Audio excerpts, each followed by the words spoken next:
Hello everyone, a very good afternoon. I hope तुम्हें ये chapter समझ आ रहा हो। चैप्टर 2 कर रहे थे हम, change in PSR among existing partners के ही बीच में हमारी PSR profit sharing ratio change हो रही है। अगर किसी भी कारणवश अगर मेरी और पार्टनर्स की प्रॉफिट शेयरिंग रेशियो चेंज होती है तो हमें 5 स्टेप्स करने पड़ते हैं। स्टेप नंबर 1 गेनिंग रेशियो या सैक्रिफाइसिंग रेशियो निकालना पड़ता है। फिर गुडविल की ट्रीटमेंट करनी पड़ती है। फिर जो हमारे गुल्लक रखे होते हैं, reserves, accumulated profit and loss, उनकी ट्रीटमेंट करनी होती है। हमें एसेट्स और लायबिलिटी को रीवैल्यू करना पड़ता है, जिसके लिए हम रीवैल्यूएशन अकाउंट बनाते हैं और एडजस्टमेंट ऑफ कैपिटल। ये 5 स्टेप्स हमें करने पड़ते हैं इफ फर्म रिकॉन्स्टिट्यूट होती है। तो हमने लास्ट वीडियो में फर्स्ट स्टेप पढ़ लिया था कि सैक्रिफाइसिंग रेशियो या गेनिंग रेशियो कैसे निकाला जाता है। अगर एग्जिस्टिंग पार्टनर्स में शेयरिंग रेशियो चेंज होती है तो हम सैक्रिफाइसिंग रेशियो निकालते हैं।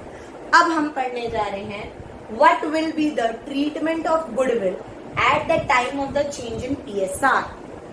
मैं सिर्फ इस चैप्टर के लिए नहीं पढ़ा रही, चाहे वो हमारा एडमिशन हो, चाहे वो हमारा रिटायरमेंट हो, चाहे वो हमारा डेथ हो, सब में सेम ही लगता है। गुडविल की ट्रीटमेंट कैसे करेंगे अगर पार्टनर्स की रेशियो चेंज हो रही है। अब गुडविल है क्या? इंटैंजिबल एसेट्स, जिसे हम देख या छू नहीं सकते। वो कहता है कि यार गुडविल 2 टाइप की होती है, हम 11th में भी पढ़ के आए थे। एक होती है परचेज्ड गुडविल और एक होती है self generated goodwill. Purchase goodwill मतलब मैंने पैसा देके अमाउंट पे करके गुडविल खरीद रखी है, और एक सेल्फ जनरेटेड गुडविल जो मैंने खुद ने बिल्ड करी है आफ्टर माय लॉन्ग एफर्ट्स, 2 साल, 4 साल, 5 साल, 10 साल के एफर्ट्स। हमने 11th में अकाउंटिंग स्टैंडर्ड्स पढ़े थे। ऐसे ही अकाउंटिंग स्टैंडर्ड 3 के अकॉर्डिंग, किसके अकॉर्डिंग? नहीं, अकाउंटिंग स्टैंडर्ड 3 नहीं, अकाउंटिंग स्टैंडर्ड 26 के अकॉर्डिंग। ये मैंने गलत लिखा हुआ है। अकाउंटिंग स्टैंडर्ड 26 के अकॉर्डिंग वो कहता है, अकाउंटिंग स्टैंडर्ड कहता है कि सिर्फ और सिर्फ मैं परचेज्ड गुडविल को मान्यता दूंगा बुक्स में। मतलब बैलेंस शीट में एसेट साइड जो गुडविल आएगी वो तभी आएगी अगर तुमने पैसा देके खरीद रखी है। तो अगर मैंने 10 साल मेहनत करके, 20 साल मेहनत करके अपनी मार्केट में गुडविल बना रखी है और उसकी वैल्यू भले ही 50 लाख रखती हो या 5 करोड़ रखती हो या 50 करोड़ रखती हो, वो मैं बैलेंस शीट में दिखा नहीं सकती according to accounting standard 26। According to Accounting Standard 26, intangible assets only will get recognized when it is being paid for. अगर हमने उसके लिए पैसा दे रखा है तभी वो बुक्स में रिकॉग्नाइज्ड होंगे, अदरवाइज हम उन्हें रिकॉग्नाइज्ड नहीं करेंगे। Is I am clear? Only purchased goodwill will be recognized in the books of accounts of the firm. Right? समझ आया? लेकिन सेल्फ जनरेटेड गुडविल कोई ऐसी वैसी चीज नहीं है, उसकी भी ट्रीटमेंट होती है। अब क्वेश्चन ये आता है कि अगर पीएसआर चेंज हो रही है तो इन दोनों गुडविल को, चाहे वो परचेज्ड हो और चाहे वो सेल्फ जनरेटेड हो, तो उसको कैसे ट्रीट करेंगे? वो कहता है अगर तो परचेज्ड है तो बैलेंस शीट में शो हो रही होगी। अगर मैंने परचेज कर रखी है तो बैलेंस शीट में शो हो रही होगी, शो हो रही होगी। देन अगर वो शो हो रही होगी तो उसे हम क्या करेंगे? Write of. क्या करेंगे? Write off. अब कब करेंगे write of? At the time of the reconstitution of the firm. अगर हमारी फर्म दोबारा रिकॉन्स्टिट्यूट हो रही है तो हम उसे पहले क्या करेंगे? Write of. राइट ऑफ का मतलब क्या होता है? हटाना। गुडविल का नेचर क्या होता है? डेबिट। और अगर उसे राइट ऑफ करना है तो क्या करेंगे? क्रेडिट। 11th क्लास में हम सीख के आए हैं, कोई भी चीज अगर मुझे राइट ऑफ करनी होती है, स्टक ऑफ करनी होती है, बाहर फेंकनी होती है, तो हम उसे, उसके नेचर्स को उल्टा कर देते हैं। गुडविल हमारी एसेट साइड शो होती है और एसेट का नेचर डेबिट होता है, उसको राइट ऑफ करने के लिए क्या करेंगे? क्रेडिट। क्या करेंगे? क्रेडिट। कौन करेगा? कहां से लाएंगे? पार्टनर से। कहां से आएंगे? पार्टनर से। तो इस अगर बैलेंस शीट में गुडविल शो हो रही है 2,50,000, तो इस 2.5 लाख को हम राइट ऑफ करेंगे। इस 2.5 लाख को हम क्या करेंगे? Write off. किससे? Old partner old ratio. Old partners old ratio. A account debit, B account debit, C account debit to goodwill. समझ आया? समझ आया? अब ओल्ड पार्टनर्स है, ओल्ड पार्टनर्स ओल्ड रेशियो क्यों लिखा? मैंने उन सारे चैप्टर्स को मद्देनजर रखते हुए लिखा है।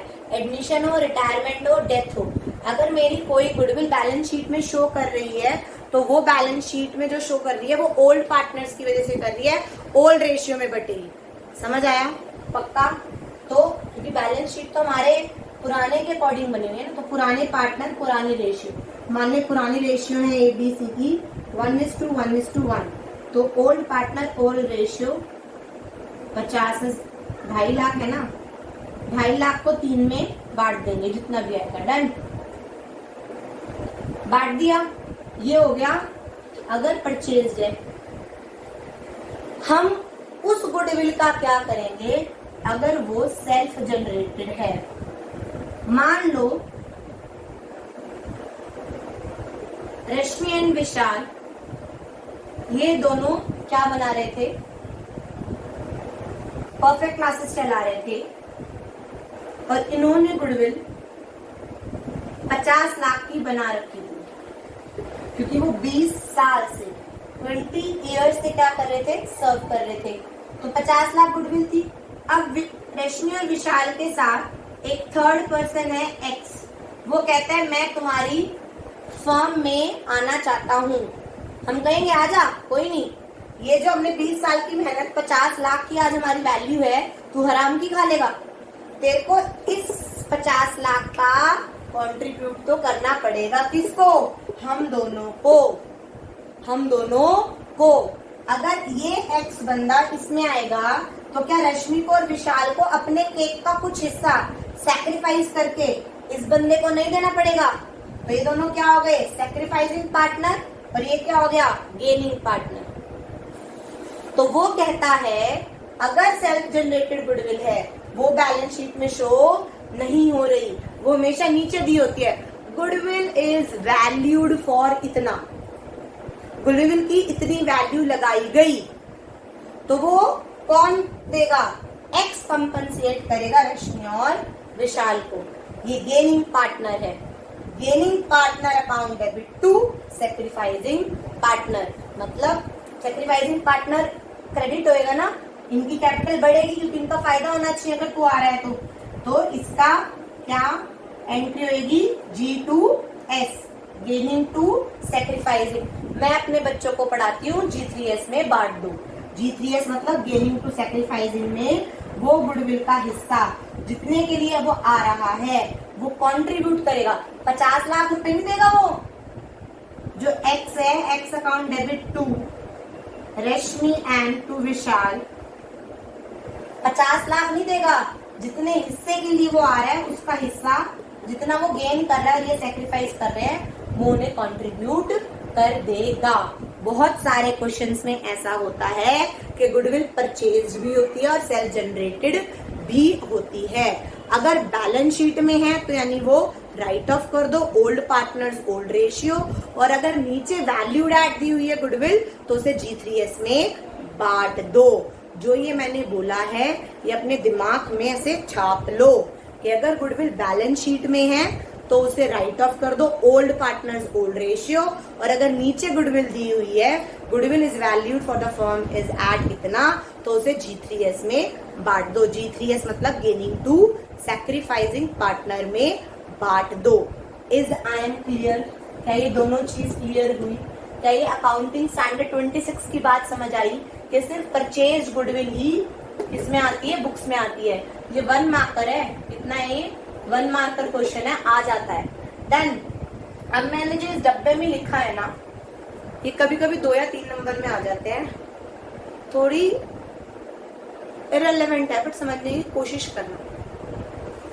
कभी कभी क्या होता है, इफेक्ट सेम आएगा, इसका भी और इसका भी इफेक्ट सेम आता है। इस पे एक इलस भी है, इलस 4 ही है, इलस 4 ही है, समझ आ जाएगा। मैं कह रही हूँ मेरी गुडविल ना 5 लाख की है, बट मैंने परचेज नहीं कर रखी। अगर परचेज नहीं कर रखी तो यानी वो बैलेंस शीट में नहीं है, तो मैं G3S में बांट दूंगी, डन। बट मैं कह रही हूँ पहले उस गुडविल को रेज करो, मतलब पहले उसे बैलेंस शीट में उठाओ और फिर राइट ऑफ करो। कभी कभी क्या होता है, लिखा आ जाता है पहले गुडविल को रेज करो, मतलब पहले उसको एग्जिस्ट करवाओ बुक्स में हाइपोथेटिकली, और फिर उसे राइट ऑफ करो, डन। अगर गुडविल एग्जिस्ट नहीं कर रही बैलेंस शीट में, बट पार्टनर्स चाहते हैं पहले गुडविल एग्जिस्ट करे बैलेंस शीट में, मतलब हमें रेज करनी पड़ेगी, हमें बनानी पड़ेगी। तो गुडविल का नेचर क्या होता है, डेबिट। रेज करना अगर डेबिट और राइट ऑफ करना तो क्रेडिट। पहले देन फर्स्टली हमें गुडविल को रेज करना पड़ेगा, मतलब गुडविल को डेबिट करना पड़ेगा उतने अमाउंट से। Goodwill account debit to old partners old ratio, पहले रेज कर ली और अब उसे हम क्या करेंगे, write off. After that we will write off. अब इस गुडविल को हम क्या करेंगे, राइट ऑफ। राइट ऑफ करने के लिए गुडविल का नेचर क्रेडिट होएगा और कितना आ जाएंगे, new partners new ratio to goodwill. इन दोनों का डिफरेंस सेम वही होगा जो G3S में बांटते हैं। ये ऐसे सिर्फ समझ नहीं आएगा, जब मैं इलस 4 करूंगी तो तुम्हें शायद कंसेप्ट ज्यादा अच्छे से समझ आए। प्लीज इसे नोट डाउन कर लो अच्छे से और समझने की कोशिश करो। Now if we proceed towards illus 4 में दिया हुआ है कि अन्नू और बाला 2 पार्टनर्स हैं जो 3:2 में अपने शेयरिंग रेशियो कर रहे थे, but now they want to change their ratio from 1:1। और goodwill valued at 50,000। Valued at मतलब सेल्फ जनरेटेड गुडविल है कि वैल्यू करी गई, तो हमने कहा गया कि हमारी वैल्यू 50,000 है गुडविल, ठीक है। अब इसमें 2 केस दिए हुए हैं। एक नॉर्मल केस है जिसमें लिखा हुआ है when goodwill is adjusted through partners capital account. अगर बैलेंस शीट में नहीं है, सेल्फ जनरेटेड गुडविल है, तो उसे एडजस्ट कैसे करेंगे, G3S में। कैसे करेंगे, G3S में। तो पार्ट 1 में वो कह रहे हैं gaining partner debit to sacrificing partner entry कर दो। गेनिंग सेक्रीफाइसिंग के लिए मुझे क्या निकालनी पड़ेगी, सेक्रीफाइसिंग रेशियो। क्या निकालनी पड़ेगी, सेक्रीफाइसिंग रेशियो। वो क्या होती है, ओल्ड माइनस न्यू। अन्नू की क्या है और बाला की क्या है। अन्नू की ओल्ड रेशियो क्या है, 3/5, और इसकी क्या है, 2/5। माइनस माइनस न्यू क्या है, 1/2 और 1/2। ऐसे ही है, इसकी रेशियो निकालेंगे 10 आ जाएगा, तो 1/10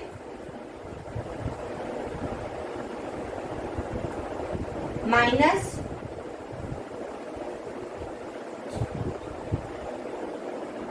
1/10।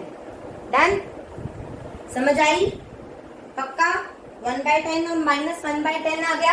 ये पॉजिटिव है और ये नेगेटिव है। जो नेगेटिव है वो गेन करता है, ये गेनिंग पार्टनर हो गया, और ये सेक्रीफाइसिंग पार्टनर हो गया। मतलब पहले इसको 3/5 हिस्सा मिलता था, अब इसको आधा मिलेगा। मतलब ये अपने केक का हिस्सा कुछ किसको दे रहा है, बाला को दे रहा है। तो बाला कंपनसेट ए को करेगा कि चल मैं तेरे को कुछ पैसे दे देता हूं। तो गेनिंग टू सेक्रीफाइसिंग, गेन कौन कर रहा है, बाला। तो एंट्री क्या हो गई, बाला partners capital account debit to अन्नूज पार्टनर्स कैपिटल अकाउंट। एंट्री तो हमें समझ आ गई भाई। अब आता है अमाउंट का कमाल कि वो कितने रुपए देगा। बाला अन्नू को कितने रुपए देगा, कितना फायदा हो रहा है उसे, और 1/10।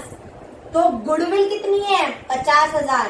तो बाला कहता है कि मैं 50,000 का 1/10 हिस्सा, कितना हो गया 5,000, तेरे को कंपनसेट कर देता हूं।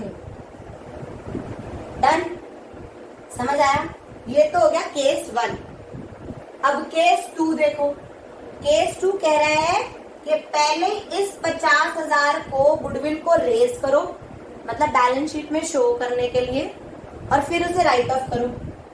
मतलब पहले मुझे गुडविल बनानी पड़ेगी, तो एंट्री होगी goodwill account debit to Anu and Bala, old partners old ratio.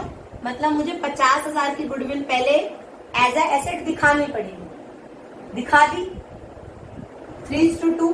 तो ये कह रहा है मैं 30,000 कॉन्ट्रीब्यूट कर देता हूं। ये सब हाइपोथेटिकली हो रहा है, हाइपोथेटिकली। ये ठीक है, 50,000 की गुडविल करने के लिए 30,000 मैं देता हूँ, 20,000 तू देता। Old partner old ratio. अब इसको क्या करेंगे, राइट ऑफ। तो यानी ओल्ड पार्टनर्स न्यू पार्टनर्स हैं, A account debit, B account debit to goodwill. अब इस गुडविल को 50,000 को राइट ऑफ करो, किसमें, old new partner new ratio, यानी 25,000 इसको और 25,000 इसको। समझ आया गाइस? अगर तुम इन दोनों को वो करोगे ना नलिफाई, तो यही एंट्री निकल के आएगी। गुडविल 50,000 से 50,000 कट गई, ए क्रेडिट हो रहा था 30,000 से, डेबिट हो रहा है 25,000 से। तो क्या ए 5,000 से क्रेडिट ज्यादा हो रहा है, तो वही एंट्री आ गई, दोनों का इफेक्ट। समझ आया? ये सिर्फ हाइपोथेटिकली है, इसको ज्यादा सीरियसली मत लेना, समझ आनी चाहिए चीज। बस ये याद रखना, अगर गुडविल बैलेंस शीट में हो रही है तो राइट ऑफ कर दो ओल्ड पार्टनर्स ओल्ड रेशियो में। अगर गुडविल वैल्यूड एट लिखा है तो उसे G3S गेनिंग टू सैक्रिफाइसिंग में बांट दो। गेनिंग टू सैक्रिफाइसिंग में कैसे बांटेंगे, रेशियो निकाल के। डन। इलस 4 समझ आई। अब इलस 5 पे आ जाओ। इलस 5 में सेम है, कुमार गुप्ता और कविता। कुमार इलस 5 में नहीं कर रही हूं, सिर्फ समझ लो कुमार गुप्ता और कविता। डन। ये इक्वल पार्टनर थे, ओल्ड रेशियो। अब ये कह रहे हैं 1:2:1 में हम करेंगे। ओल्ड दी हुई है, न्यू दी हुई है, सैक्रिफाइसिंग रेशियो निकाल सकते हैं, निकाल ली। इन्होंने ना गुडविल दी नहीं, इन्होंने चैप्टर 3 का इस्तेमाल का। कह रहे तुम खुद गुडविल निकालो। तुम क्या करो, खुद गुडविल निकालो एवरेज प्रॉफिट मेथड से। तो 5 साल का एवरेज प्रॉफिट मेथड से प्लस करेंगे, डिवाइडेड बाय 5। आंसर आएगा, number of year of purchase 2 दिया हुआ है, गुडविल की वैल्यू आ जाएगी। जितनी गुडविल आ जाएगी और जितने सैक्रिफाइसिंग रेशियो आएगी उससे मल्टीप्लाई करके G3S में बांट देंगे, G3S में उसे डिस्ट्रीब्यूट कर देंगे। Is I am clear? तो illus 5 you can go through. Illus 6 आ जाओ। Illus 6 fast. इलस 6 ये नोट डाउन करो और इलस 6 आ जाओ।